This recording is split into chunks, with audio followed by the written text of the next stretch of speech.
Atenção, roda som. Foi som? Walter, roda a câmera. Ok, rodou a câmera, bate raquete. Cinema Sonhado, sequência 1, plano 1. Ação.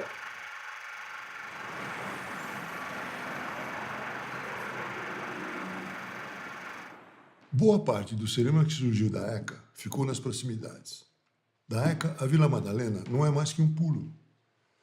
E numa Vila Madalena, que hoje não existe mais, surgiu esse outro polo do cinema paulista durante o período de existência da Embrafilme. Tinha várias turmas dentro da ECA, né? Que depois viraram produtoras.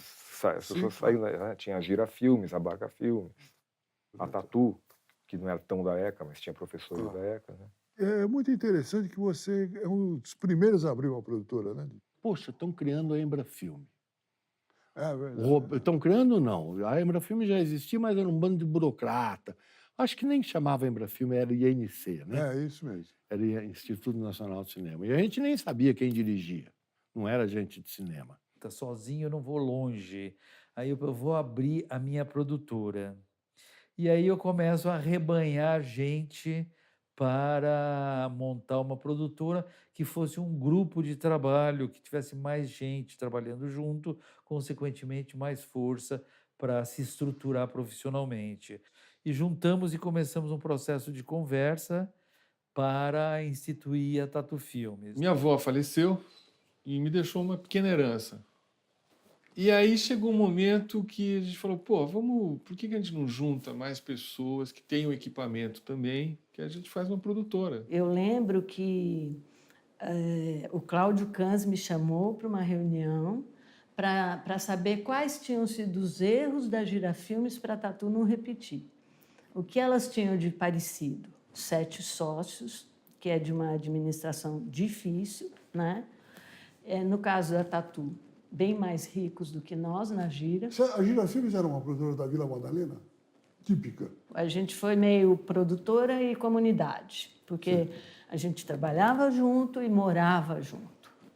E a Super Filmes, como é que ela nasceu? Vontade de filmar e tal? Todo mundo tinha uma produtora, porque naquela época se fazia muito institucional, documentário. E não dá para você ficar sozinho, sendo pessoa física. A gente ficou 2 anos, os primeiros 2 anos, fazendo filmes para a Shell, que o Mário tinha conseguido. Outra parte eram trabalhos que a gente fazia de documentários, alugando equipamento, entrando em coprodução em vários filmes. Pô, a gente fez não sei quantas produções naquela época. Primeiro da Tatu mesmo, produção Tatu Filme. Qual foi? De ficção? Longa? Janete. Janete? É da Tatu? Eu não sabia. Aí que entra a Embrafilme. As produtoras da Vila Madalena não foram criadas por gente envolvida no negócio cinematográfico por longos anos, como no Bexiga. Ao contrário, foram criadas por estudantes, gente inexperiente no embate com distribuidores e exibidores. Ninguém sabia muita coisa, né? De negócio, né? Não, de negócio, de comércio, produção, ninguém sabia porra nenhuma. Até que uma determinada hora eu me fixei na produção executiva, porque as pessoas eram muito ruins de dinheiro. Ninguém fazia aquela conta básica de quanto eu gasto, quanto eu custo e quanto entra. Então, eu fazia, né? Não tinha uma calculadora na produtora. Então, quando entrou o projeto, quando o Mário Mazetti trouxe o cliente Shell institucional, a gente fez o orçamento num reloginho de office boy Cássio. E quando chegou a hora de colocar a comissão da produtora, a gente conversou, não, 10%. 10% é justo. E eu não sei se era eu que estava operando o Cássio ou se era alguém, errou e colocou 100%. Então, dobrou o custo do bagulho. E o cliente aprovou? E o cliente aprovou. Você vê o grau de competência de empresarial da Tatu Filmes. O pessoal da Vila também criou um outro centro de convívio ao deixar a ECA.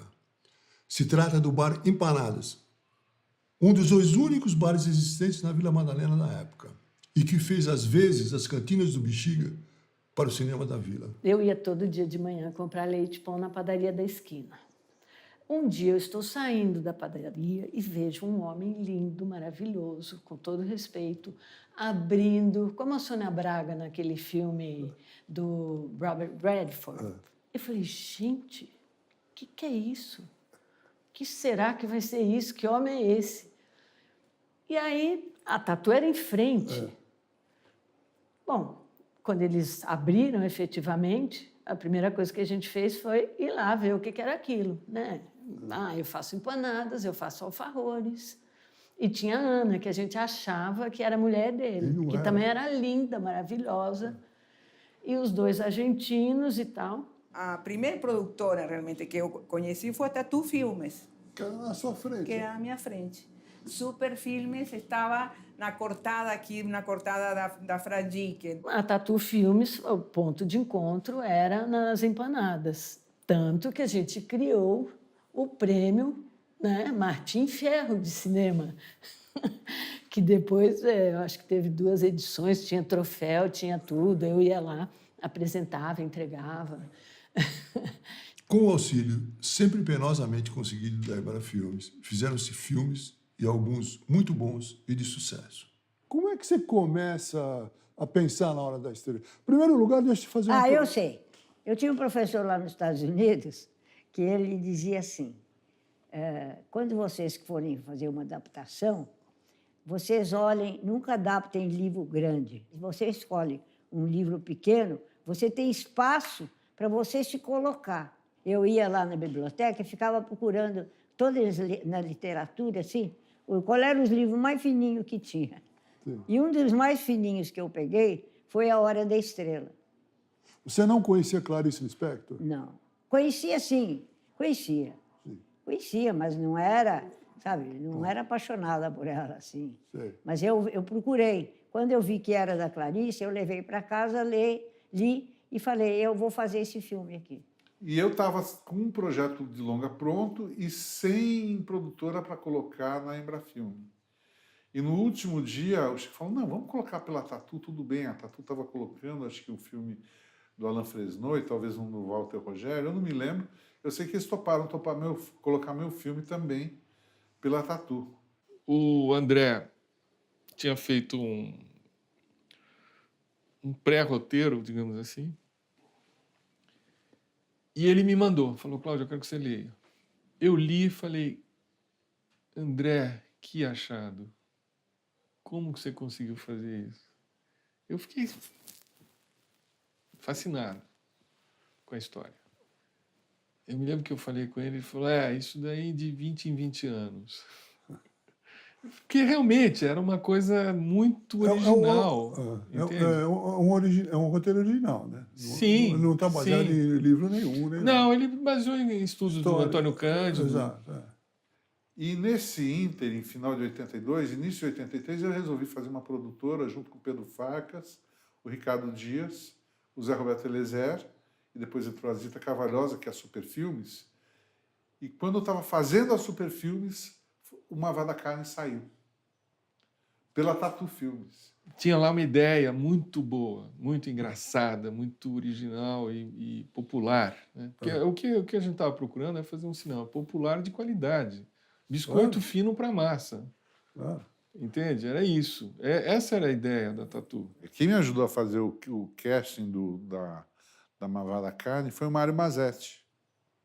Que o Mário Mazetti era sócio da Tatu Filmes e eu não tinha experiência com atores. E eu não sabia como trabalhar atores, eu tinha muita segurança. O Mário vinha de teatro.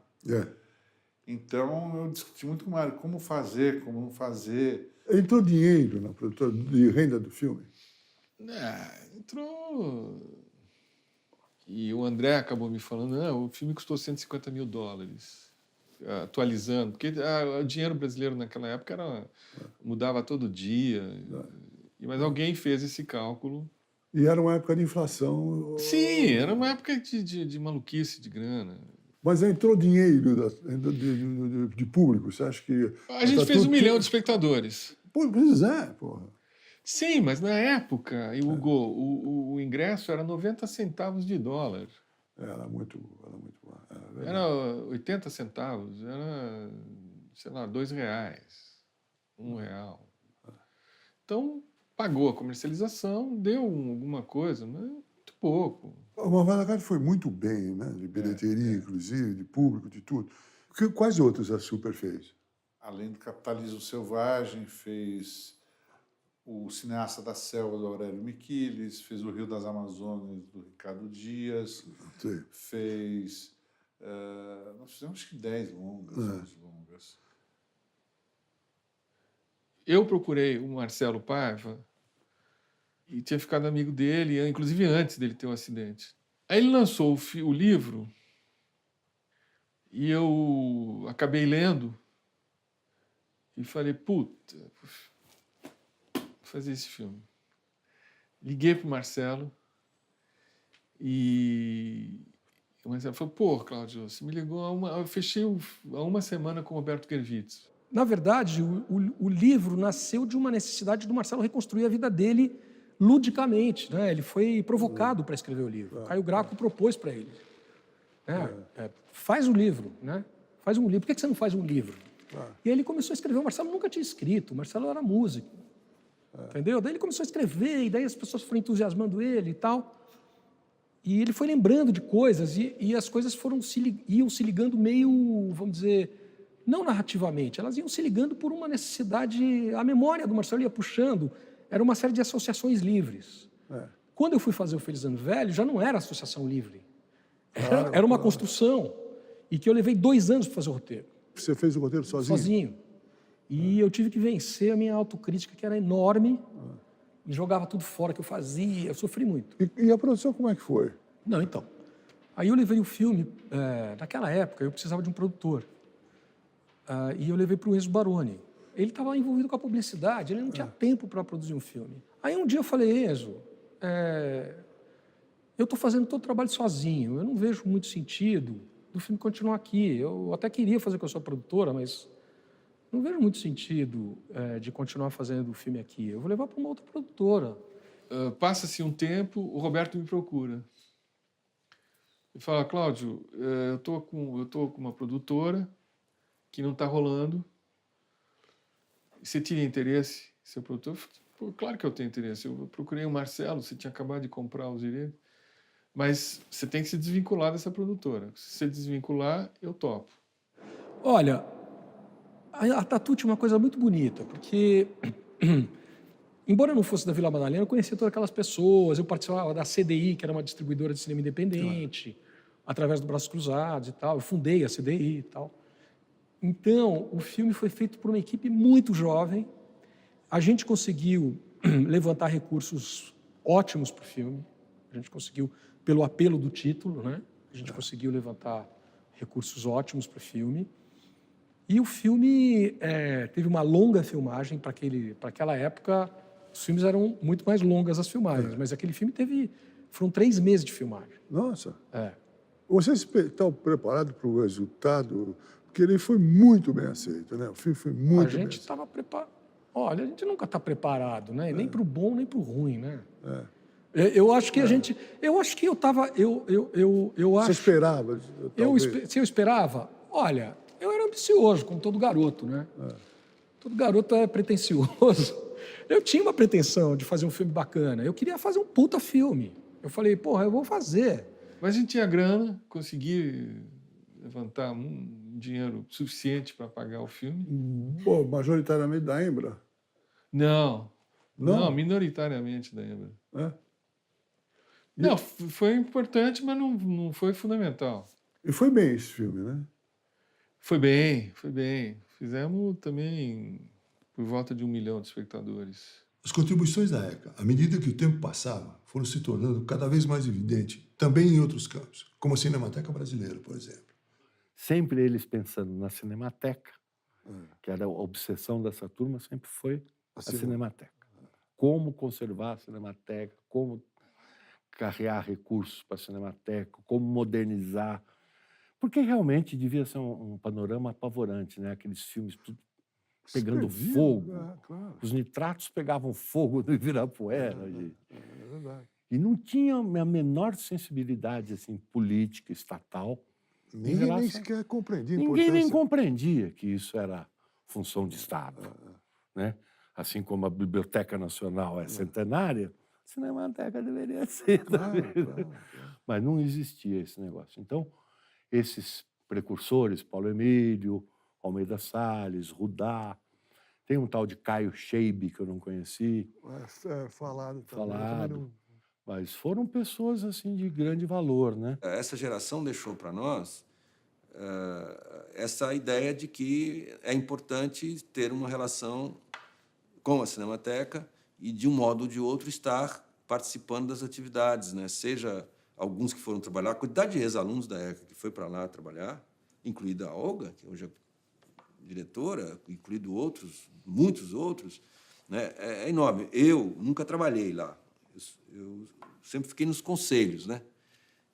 Mas você pega um caso como o Calil é dele direto, do Paulo Emílio, nesse aspecto. Então, essa cultura foi na relação pessoal. Quando a Cinemateca faliu de novo, em 84, 83, foi o fato de eu estar lá que possibilitou que o governo federal absorvesse a Cinemateca. Claro que não foi por mim. O Aloysio Magalhães, que era o secretário de Cultura, equivalente ao ministro, tinha frequentado a casa do Paulo Emílio em Paris, né, junto com o Maurício Segal. Então ele admirava o Paulo Emílio, a Cinemateca do Paulo Emílio. Eu era simplesmente a passagem.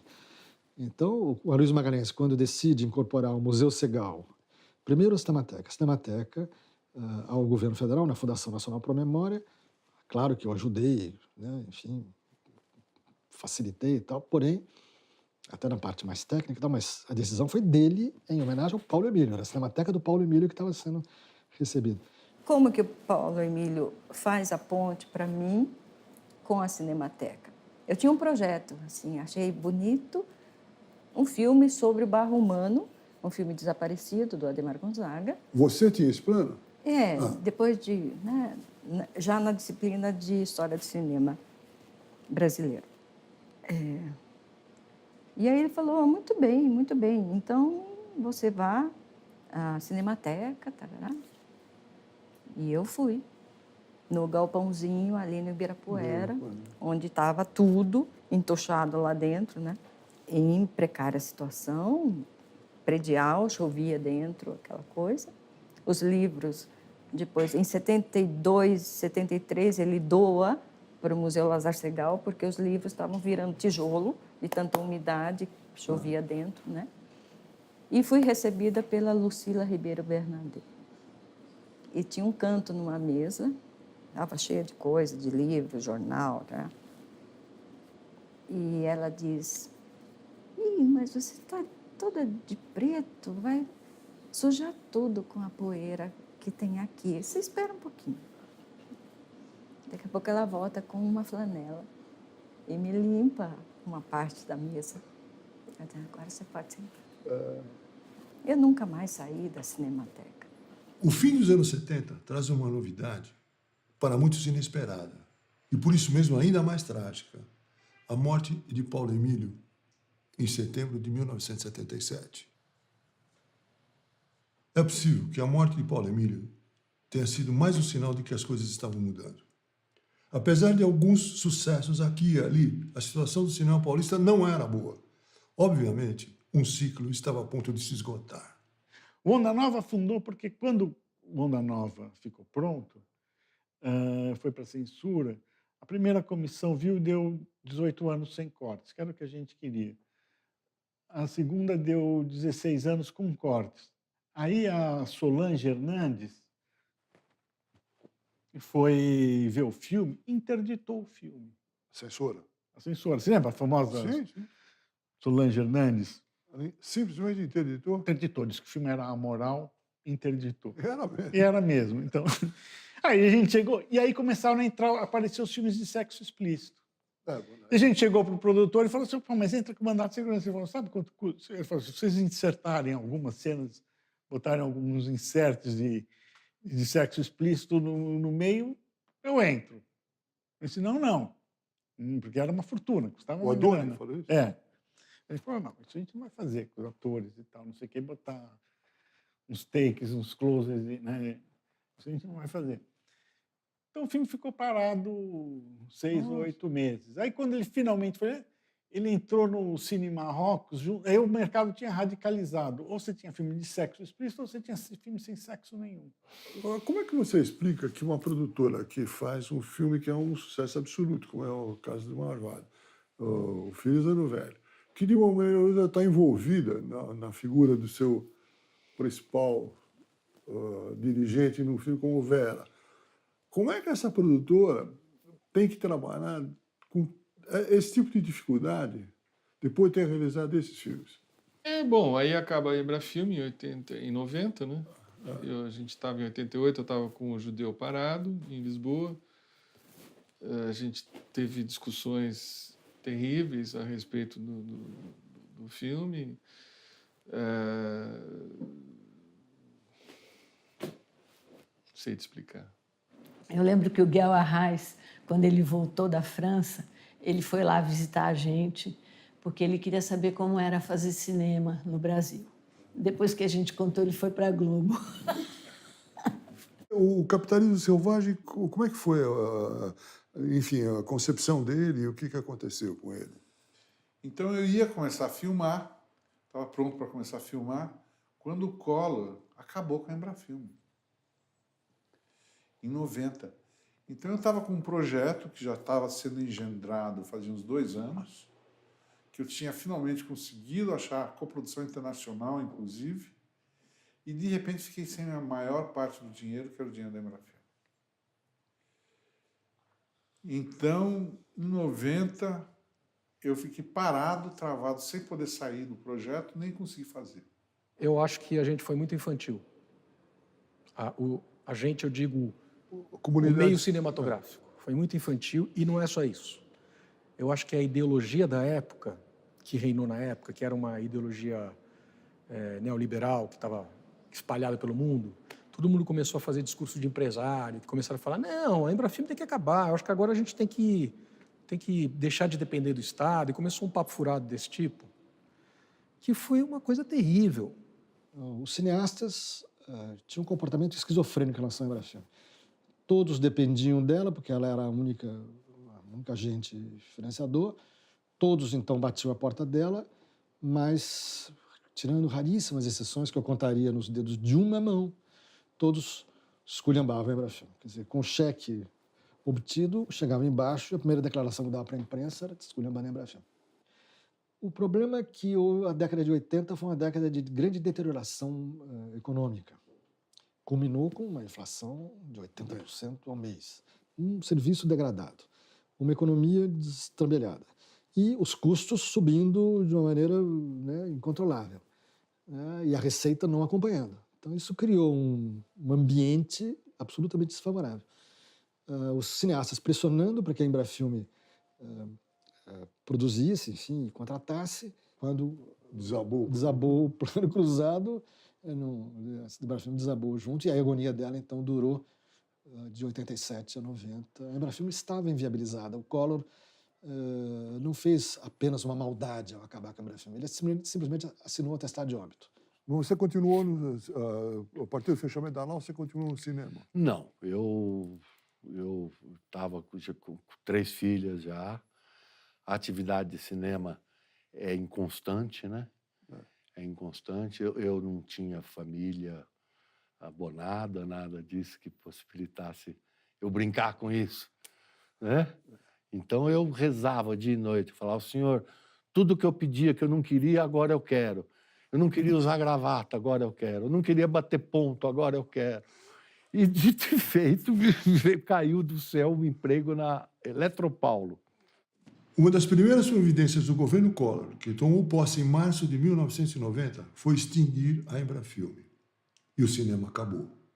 Por um período, o que restou foi, de novo, a publicidade.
Então corta, é isso, acho que tá bom, acho que tudo bem, sério?